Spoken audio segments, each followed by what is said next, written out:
Winning Time, Season 2, Episode 5, The Hamburger Hamlet. Jerry Buss has a decision to make about what he's going to say at this press conference. Will he fire Westhead? Will he trade Magic? I don't think it's a very obvious, I think it's a very obvious answer, even if we hadn't had the context of history. Yes, for sure. The team wants to know what's going down, and they ask Pat Riley, who says not to worry about it. All the while, he's going to Westhead, and he's clearly worried about it. Something happened, and Riley wants Westhead to talk to management, but Westhead is still playing nonchalant. Westhead seems to think he'll either get his way, and Pat wants to warn him, but Westhead wants to talk to the press, and he learns about a meeting with Buss that he wasn't invited to, and then he lies about it. Kareem saves the day for Westhead by getting him on the bus. Magic then gets on the bus and reiterates that he meant what he said about the trade. Man. Dude is so, impossibly oblivious. Just arrogant. Like... Dangerous combination right there. Jesus Christ. This nigga Pat about to cry. Yeah? Westhead's like, no, man, it's fine, man. It's all good. Relax. His wife got him on this positivity train, and we're all good, man. We'll talk about that later, I guess. It's all good. Yikes. Sneaker's like, oh, God damn it. Meanwhile, we're going to get canned, right? Out. You know we're going to get canned. Give me some water. I really find it funny they trying to establish the origin of the slick back hair. Yeah. It's like a calming mechanism. Like, boy, it matched the Armani. Very simple, you know? He upgraded. Yep. Buss is upset that Magic will request a trade, and Jerry West informs him that it has a lot to do with the coach. Buss says that he's not firing Westhead, and he's not trading Magic. Buss thinks he can calm Magic down in this meeting that they have later on. Westhead meets with his wife and daughter at the Hamburger Hamlet, and his daughter wants him to address the situation with Magic, and he thinks he has everything handled. Because after all, they don't pay him what they pay him just to kick him to the curb. Oh, Fam, Magic has a $25 million contract. What is wrong? He's the priority. For 25 years, Paul. For 25 years, Paul. His daughter's sitting there talking, God damn it. Like, we about to move our house. Wife like, shit, I got to find a new job. We're probably going to have to go back to goddamn. Where was they at? In Pennsylvania or some shit? Somewhere on the East Coast. In Los Angeles. You wouldn't take a knee and humble yourself to stay in La La Land. Now you going back to Illinois or Minnesota or wherever the fuck you were before you were coaching the Lakers. Just oblivious. And he still doesn't understand it. Still doesn't get it. His daughter straight up told him, you're going to get fired. Like, you haven't talked to him yet? And it's been this long already. Y'all back? And you haven't spoke? Okay, yeah, damn. I'll start packing. God damn it. He was in Philly. Pennsylvania. Mm-hmm. So you were right the first time. Westhead goes to meet with Buss, and his secretary doesn't let him through on account that Dr. Buss has an appointment, and he wants no interruptions. Did you see him try to assert himself? Lady, go ahead. And then she looked back at him. Tell him that Mr. Westhead's here. Now, look here, little bitch. You know better than that. And so he says, I'll be in my office. Yeah, we know. I know where you about to be at, Paul. I know where you're going, too. Oh, man. Westhead heads back to his office, and he hears Chick Hearn not giving him more than a day left. Bill is leaving an office with Jerry West that has a list of head coach options that includes Dickie V. Yeah, never forget that Chick Hearn is a violent bigot. But also, the fact that they got the names up on the board already while my man's walking into the office is nuts. Crazy. Like, his world has to be crashing down right now. Because how much of a dum-dum do you have to be to not feel this, man? Yeah. Dr. Buss tells Magic that he should have come to him, and Magic explains that he did, and all you did was offer me some bitches. Buss tells Magic that he's going to recant his statement and say that he wants to stay a Laker, while Buss forgives him and says he'll still love him like a son. Magic explains that he's done playing for Westhead. Bus brings up Magic's dad, and Magic tells him to mind his business while he's fucking any and everything. Magic argues that he's the best player and they could be dominating teams that they're barely beating because of Westhead, and then he storms off. Westhead stops Magic in the hallway and tells him that he still believes in him. Way too little, way too late. No. Still absolutely brain dead. Fam, it's over. He threw down the gauntlet. He drew the line in the sand. It's him or you. And you over there patting him on the back like he on his way out. He still doesn't. It's not. It's a misfire. You know what I'm saying? Absolutely. Something's not there. I think he needed this time away. I think something is there. It's his arrogance. Something about L.A. was slowly eroding his mind. Yes. You would think that somebody that reads this much Shakespeare would have, a little bit more cognizant thought about fatal flaws and shit like that. Oh, yeah. But man, boy, Jesus Christ. Yeah, this is nuts. Westhead finally gets to see Magic and he's upset. He like, well, you'll land on your feet. Don't worry about it. Like, fam, do you have a box ready? Get your shit and go. Westhead finally gets to see Magic and he's upset. Westhead finally gets to see Bus and he's upset. Bus immediately lets him know that they're letting him go. Westhead puts some bass in his voice, but it doesn't work. Westhead leaves, but then wants to know who's it going to be, which... They have no fucking clue. Which is it's so wild because he was so adamant about not firing the coach. Then, obviously Magic throws down the gauntlet, gives the ultimatum. So then he makes a decision, but has absolutely no idea how they're going to move forward. But I got a press conference scheduled for 20 minutes from now. The 80s was a wild time, man. Absolutely. 80s was a wild ass time. Like, if Fuck It, We're Going Live was a moment, that's it. Yep. There had to have been copious amounts of cocaine to even keep up with this amount of adrenaline. Copious amounts. Agreed. He was supporting the industry in L.A. He had to have been. And in a time where there's no social media. So, man. News takes a little while to... He's like, screw it. Call the press in. Who's going to be the coach? I don't know. We'll just wing it when we get out there. Yo. Oh, shit. Yikes. Okay. Speaking of who might be the coach, Jerry West immediately declines the offer. Bus thinks that God is telling him that West is the God through all of the coaches that they've been through. Yo, that is really some troubling history there. We may need to re-examine that. So, the first coach he tried to hire got killed by the mob. Mm-hmm. Then it was Jack McKinney. He fell off a damn bike. Yep. Right?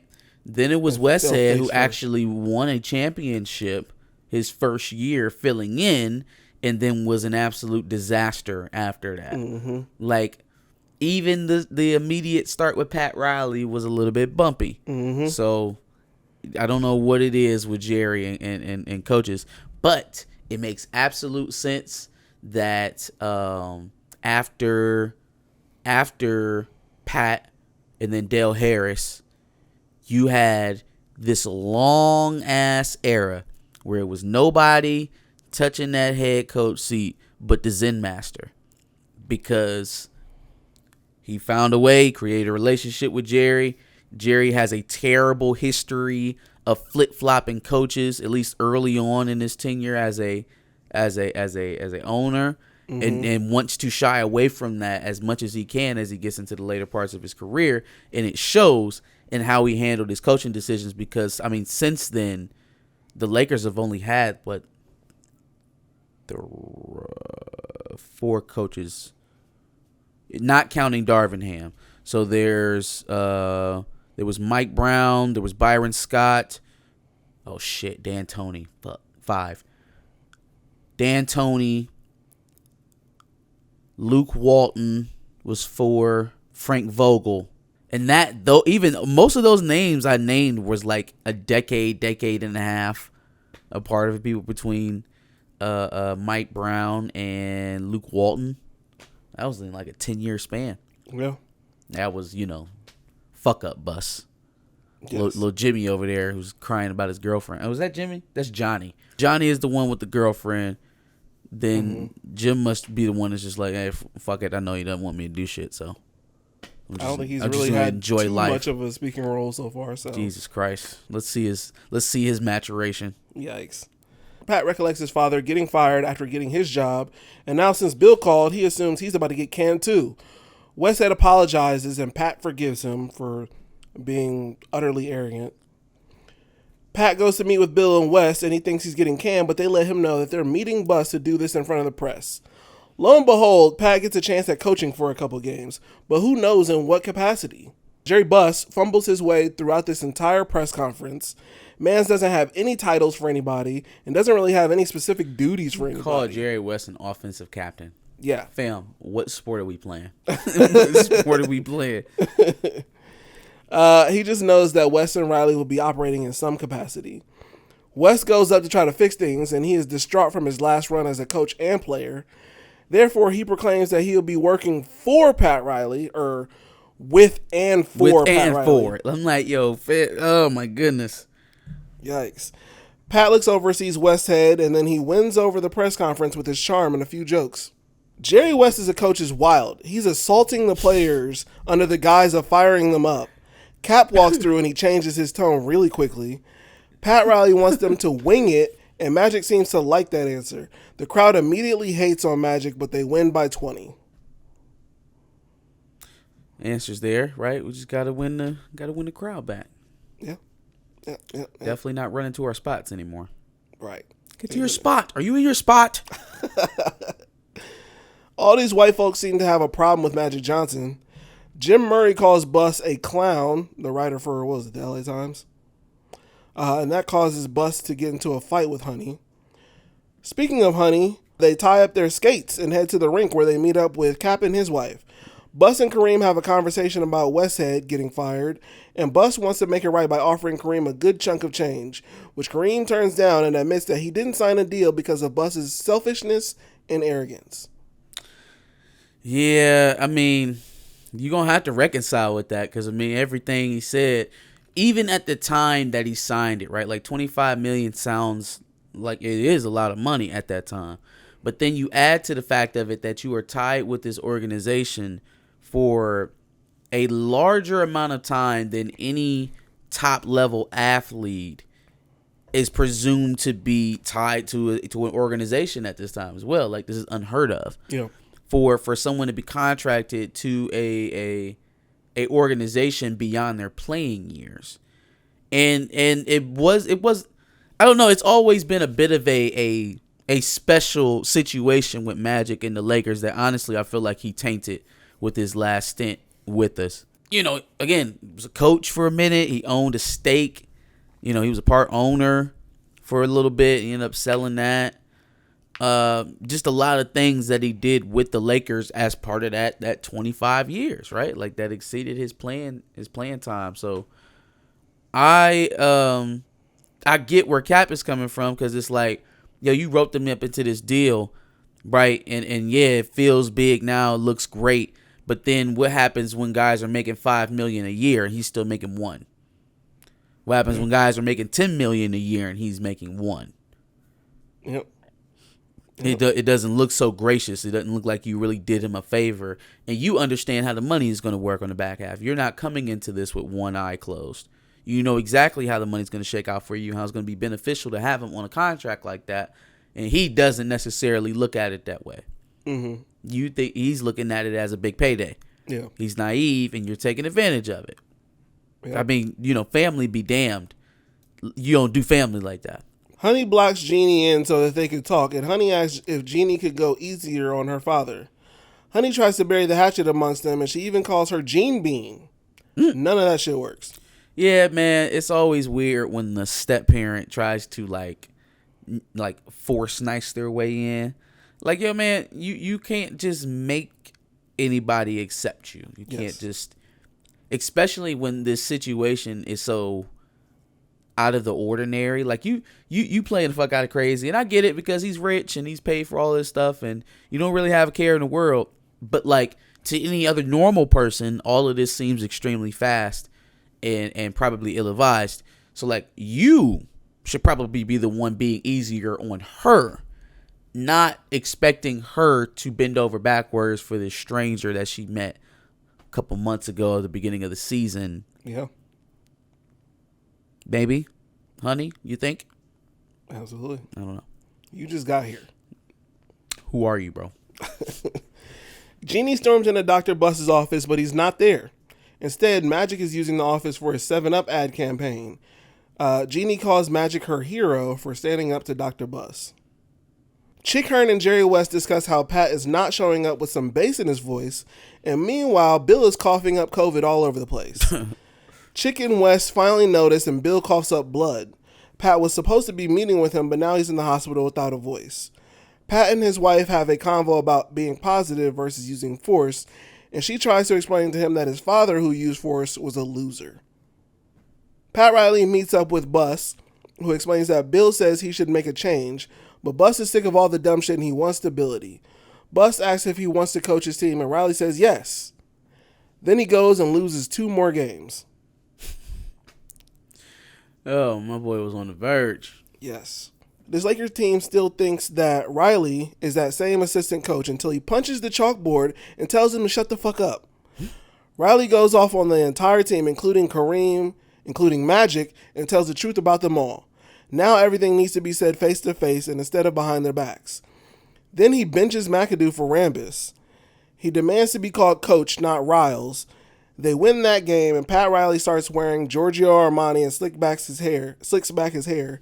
The Lakers go on to win so much that they become top seed in the West, and they start to look like the Showtime Lakers that we know. The Lakers make their way to the finals, and Boston has a shot at being their opposition. Dr. Buss gets married to Honey while Jeannie looks a tad upset. Seemingly at the reception, the Lakers see that it is in fact the Sixers who beat the Celtics and are going to face them in the finals. The Celtics crowd chants to the Sixers to beat LA, which inspires a statement from the Lakers crew. Yeah, fuck Boston. First part, it's different with him being an assistant coach to him being a head coach. The assistant coach has to be a player guy. He has to be on their side, right? Because those are NBA guys, right? Mm-hmm. Those are the best guys doing what they do in the planet, right? Here's a former NBA player, sure, right? But not like them. He's not them. He's not Magic Johnson. He's not Kareem Abdul-Jabbar, right? He didn't even last that long. He's arguably not even Rambus. So having to coach, counsel, and give direction to guys who are infinitely better than you at something, you have to find some sort of common ground where they can respect you. And so being an assistant coach like that, especially an assistant coach who was just calling the fucking game a couple of weeks ago, he had to be a player's guy. Yeah. And also, I think that's where he fit in best with Jack and with Paul in their personalities. Well, now he's the head guy. He's got running the show. They can't be all buddy with him like shit is sweet. You know, it doesn't work that way. And so he slowly started to realize that and kind of channeled some of his dad. I mean, I know his wife didn't want him to do that, but yeah, it's kind of what he needed to do to get it done. You know, he needed a character that they feared, that they had no choice but to respect. Yeah. So horrible, terrible showing. Just typical Boston fan stuff. Like, yeah, I know our team just got our ass kicked and we're not even going to the finals, but yeah, let's root for the team you're going to play eventually. Who does that sound like? Who does that sound? Go through my Rolodex of rivals. Steelers, no. Browns, no. Boston, that's who we're talking about. Who could I be? Oh! Yeah. Hairless Nuts. Man, if you're going to talk about it, say her name, bro. I did. No. Ohio State Buckeyes. I did. Get it right. What is a Buckeye? The Ohio State Buckeyes. What is a Buckeye? A player for Ohio State. No, but a literal Buckeye. What is it? A literal player for Ohio State. No. Before football ever existed, a Buckeye was a...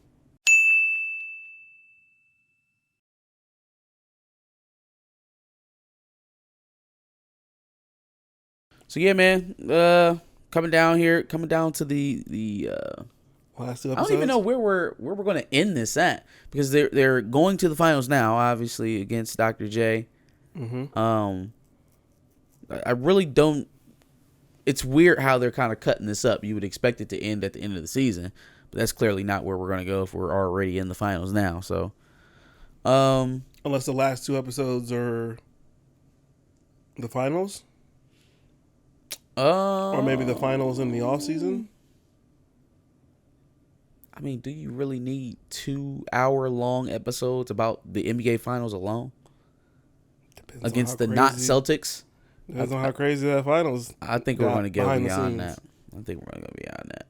But we are going to start getting into some more heated Magic Johnson stuff. So I would like to see them continue to build on to the, the character list, and maybe branching out on some of these other subplots, because it is going to get very, very, very Magic focused, in the later parts of this season, I believe, and at the start of next season, if they, get approved for season 3. So,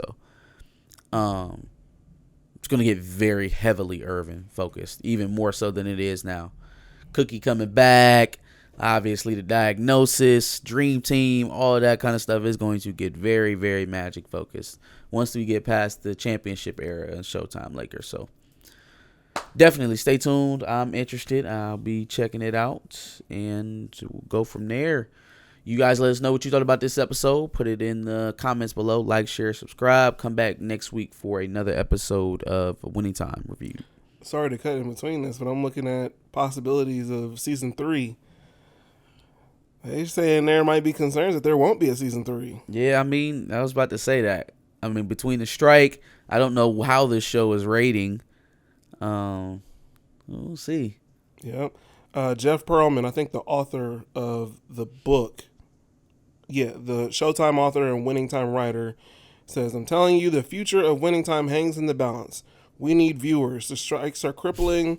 Please help spread the word. Season 2 is amazing, Oh, but my HBO is big on God. numbers."